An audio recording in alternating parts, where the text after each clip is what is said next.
অকাল বন্যায় নোয়াখালীর সেনবাগ ও সোনাইমুড়ি উপজেলার লাখো মানুষ এখন পানিবন্দী। তলিয়ে গেছে বহু মৎস্য খামার। বিশুদ্ধ পানি আর খাবার সংকটে জীবন দুর্বিষহ দুর্গতদের। রোববার গুড়ি গুড়ি বৃষ্টি উপেক্ষা করে সেনবাগ উপজেলার বন্যা দুর্গত কয়েকটি ইউনিয়ন পরিদর্শন করেন স্থানীয় সংসদ সদস্য আলহাজ মোর্শেদ আলম। ব্যক্তিগত তহবিল থেকে ২৫০০ পরিবারের মাঝে খাবার সামগ্রী বিতরণ করেন।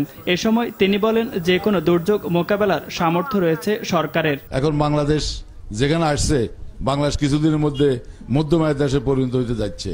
আমাদের ক্রয় ক্ষমতা বেড়ে গেছে।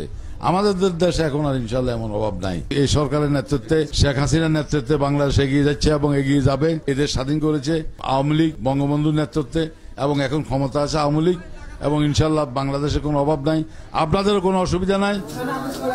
এরপর উপজেলা প্রশাসন আয়োজিত দুর্যোগ পরবর্তী সময়ে করণীয় বিষয়ক মতবিনিময় সভায় অংশ নেন আলহাজ মোর্শেদ আলম। এ সময় তিনি বলেন, বন্যার পানি নেমে গেলে ক্ষতিগ্রস্ত রাস্তাঘাট দ্রুত মেরামত করা হবে। মানে তড়িৎ অ্যাকশনের জন্য এবং কুইক সার্ভিস দেওয়ার জন্য আমাকে ইউজ করতে পারবেন।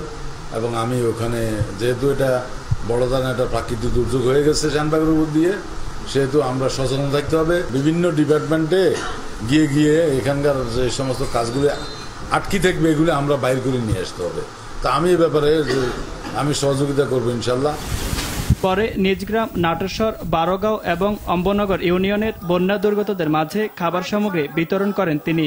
অঙ্গীকার করেন যে কোনো বিপদে জনগণের পাশে থাকার।